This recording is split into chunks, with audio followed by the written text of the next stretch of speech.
ছাত্রদল ব্যর্থ, একের পর এক ধরা খাচ্ছে, জনগণের কাছে নাকানি চুবানি খাচ্ছে। ভূমিধস পরাজয়, ছাত্রদলের ন্যারেটিভ মুহূর্তের মধ্যেই ভেঙে চুরে চুরমার হচ্ছে, অনেক রহস্য ফাঁস হয়ে যাচ্ছে। এজন্যে শিবিরের সাথে বিরোধ মেটাতে চান এখন রুহুল কবির রিজভী, ছাত্রদলের সাবেক সভাপতি। যে রিজভী বিএনপি যখন নতুনভাবে ভারতের দালালি গ্রহণ করেছে তখন থেকে রিজভী জামাত শিবিরের বিরুদ্ধে জিকির করতেন, সেই রিজভী এখন ছাত্রদলের সাথে বিরোধ মেটাতে চান, শিবিরের সাথে ছাত্রদলের বিরোধ মেটাতে চান। বিএনপি এখন কিছুটা পিছু হটেছে, কিন্তু জনগণও প্রত্যাশা করে বা অনেক সুশীল বলেন যে না, ছাত্রদল শিবিরের মধ্যে এই রেষারেষি বন্ধ করা উচিত। আদৌ কি সম্ভব?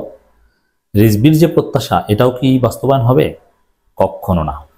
দর্শক, যমুনা টিভির খবর, ছাত্রদল শিবিরের রেষারেষি কাম্য নয় রিজভী। এর মানে কাম্য নয়, এটা বিরোধটা মেটাতে চান রিজভী। তো যে ছাত্রদল শিবির দুই গ্রুপকে রিজভী নসিহত করছেন যে তোমরা একটু চুপচাপ থাকো বা এত কনফ্রন্টেশনে যেও না। এখন যদি ছাত্রদল জিততো তাহলে তো আর কথা বলতো না, কিন্তু দেখছে না ছাত্রদল পারছে না, সব জায়গায় ধরা পড়ছে। সাধারণ শিক্ষার্থীরা শিবিরের সাথে একটা বিবৃতি দিয়ে ধরা পড়ে, মানান থেকে শুরু করে সবকিছু ধরা পড়ে। মধুর ক্যান্টিনে শিবির সংবাদ সম্মেলন করেছে, ছাত্রদল বিবৃতি দিয়েছে, তারপর তো চারদিকে ছাত্রদলের বিরুদ্ধে সমালোচনার ঝড়। মধুর ক্যান্টিনের রহস্যই সামনে এসেছে। এখন কি করবে? কিছু করার নেই ছাত্রদলের। তো দর্শক, এবং বিভিন্ন জায়গায় ছাত্রদল উত্তম মাধ্যমও খাচ্ছে এবং শিবিরের উপর হামলা করতে গিয়ে ধরা পড়ছে। মানে কোনো একটা প্রজেক্ট ছাত্রদল সফলভাবে বাস্তবায়ন করতে পারছে না, শিবিরের কাছে সব জায়গায় ধরা পড়ছে। আর শিবির একে একে এগিয়ে যাচ্ছে।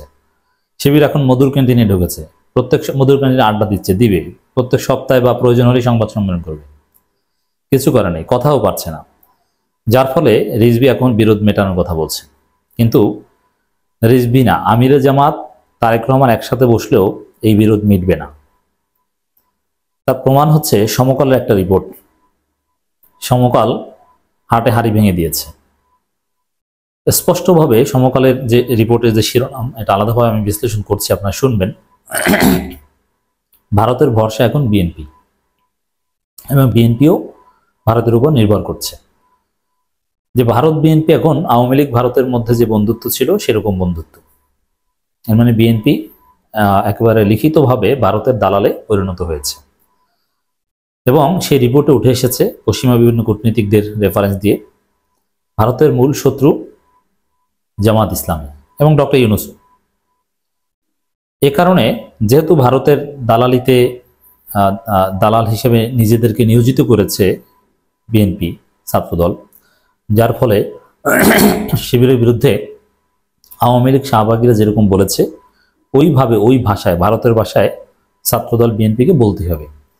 আর ছাত্রদল বিএনপি ভারতের দালালিতে নিয়োজিত হওয়ার কারণে শিবিরের বিরুদ্ধে ভারতের ভাষায় বলবে আর শিবিরকে আঙ্গুল চুষবে না।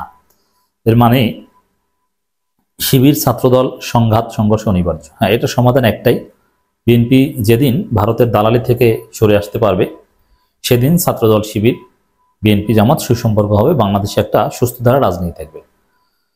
বাংলাদেশে ভারতের দালালরা প্রকাশ্যে বুক ফুলিয়ে রাজনীতি করবে আর কোনো বিরোধ হবে না, এটা সম্ভব নয়, বিরোধ অনিবার্য।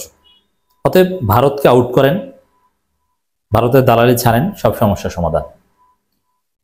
মূল সমস্যা এই জায়গায়, ইসলাম প্রশ্ন, এটা একটা সমস্যা। আর ইসলাম প্রশ্নই ভারতের সাথে রিলেটেড। ছাত্রদল শিবিরের রেষারেষি কাম্য নয়, কাম্য নয় এটা ঠিক, কিন্তু আপনি এটা ফেরাতে পারবেন না। ফেরানোর জায়গা ওইটাই, যদি ভারতের দালালি আপনারা ছাড়েন। কারণ দেখেন, ছাত্রদল বিএনপি তাদের প্রতিষ্ঠার পর থেকে, 78 সালের পর থেকে এখন পর্যন্ত যে ভাষায় কথা বলেনি, ভারতের দালালিতে নিয়োজিত হওয়ার পর সেই ভাষায় কথা বলছে। মধুর ক্যান্টিন নিয়ে, মুক্তিযুদ্ধ নিয়ে, 71 নিয়ে, যে কথা খালেদা জিয়া, জিয়াউর রহমানের মুখে লাথি মারার মতো, তারপরও বলছে বিএনপি ছাত্রদল ভারতের দালালি হিসেবে নিয়োজিত করে নিজেদেরকে। অতএব ছাত্রদল শিবিরের বিরোধের জায়গাটা বুঝতে হবে। রিজভী জানেন, তারপরও বলছেন, কারণ ছাত্রদল ব্যর্থ হচ্ছে, এই জন্য একটু উপর উপর বলছেন, কিন্তু সমাধান হবে না। জাতীয়তাবাদী ছাত্রদল ইসলামী ছাত্র শিবিরের রাজনৈতিক রেষারেষি কোনোভাবেই কাম্য নয়, এমন মন্তব্য করেছেন বিএনপির সিনিয়র যুগ্ম মহাসচিব রুহুল কবির রিজভী। কাম্য, আপনার ভারতের দালালি ছাড়লে কাম্য নয়, ভারতের দালালি না ছাড়লে কাম্য। আশা করি জবাব হয়েছে। রাজধানীর পল্টনে বাংলাদেশ জাতীয়তাবাদী রিক্সা, ভ্যান, অটো চালক দলের এক মানববন্ধন অনুষ্ঠানে তিনি কথা বলেন। রিজভী বলেন, জামাতের ছাত্র সংগঠনকে কেউ কেউ অভিযোগ করে জাতীয়তাবাদী ছাত্র দলের ভেতরে নিষিদ্ধ সংগঠন ছাত্রলীগের প্রতিচ্ছবি দেখা যাচ্ছে, কিন্তু মানুষ এটিও জানে ছাত্র শিবির বর্তমান অনেক নেতা পূর্বে ছাত্রলীগের পদ আছে। দেখেন এই যে কথাটা, এগুলো কেউ খায় না। ছাত্রলীগের শিবিরের সভাপতি যদি ছাত্রলীগের পদধারী থাকে, তারপরও এই কথার কোনো ভ্যালিডিটি নাই। স্বাভাবিকভাবে আপনারা জানেন যে জুলাই অভ্যুত্থানে বা আন্দোলনে ছাত্রলীগের অনেক নেতা পদত্যাগ করেছে এবং তারা আন্দোলনে অংশগ্রহণ করেছে। আজকে তারা বৈষম্যবিরোধী ছাত্র আন্দোলন বা ছাত্রদের নতুন এই বিপ্লবী ছাত্র শক্তিতে পোস্ট পজিশন পাচ্ছে। অতএব শিবিরের নেতারা ছাত্রলীগের পদধারী ছিল। প্রথম কথা হচ্ছে এটা ভুয়া, এটা প্রমাণিত না, এটা মিথ্যা অভিযোগ। এবং যতটুকু শিবিরের ছাত্রলীগের ভিতরে শিবির ছিল, অতটুকু ছাত্রদলও ছিল। অতএব বিশ্ব ফাও কথা বলে লাভ নেই। এক ফরহাদকে আর এক ফরহাদ বানিয়ে দেয়, এগুলো জনগণ খায় না। এটা সার্জিসের জবাব দিয়ে দেয়। যেমন সার্জিস এখন আলোচিত নেতা, সার্জিস নিজে ছাত্রলীগের সাথে ছিলেন। অতএব তাতে কি হয়, মানে এইসব ফালতু বয়ান কেউ খায় না। এভাবেই ছাত্রদল সব জায়গায় ধরা পড়ছে। যে বয়ান এস্টাবলিশ করতে পারছে না, সেই বয়ান দিয়ে আবার পিছু হচ্ছে। তিনি বলেন, সব দলের রাজনৈতিক ইতিহাস জাতি জানে, তাই সুষ্ঠু রাজনীতিতে ফিরে আসতে হবে। মানে দুই দলকেই নসিহত করছেন যে তোমরা দুই দলই খারাপ, অতএব ভালো হয়ে যাবে। কথাটা এভাবেই। যাদের রক্তের উপর দাঁড়িয়ে আছে বর্তমান সরকার, তাদের জন্য এই সরকার উল্লেখযোগ্য কোনো কিছু করছে না বলে অভিযোগ করেন বিএনপির নেতা। আগামীতে সংস্কৃতি চর্চায় কোনো বাধা আসবে না উল্লেখ করে তিনি বলেন, বাংলাদেশে যত সংস্কৃতি কর্মসূচি রয়েছে সবাই পালিত হবে, কোনোটাই বন্ধ হবে না। পরিকল্পিতভাবে আমাদের সংস্কৃতি বন্ধ করা যাবে না। তিনি বলেন, স্বৈরাচার শেখ হাসিনা বিদায় হলেও দেশের দিনমজুর মানুষ কষ্টে জীবনযাপন করছে। তবে এগুলো অন্য কথা।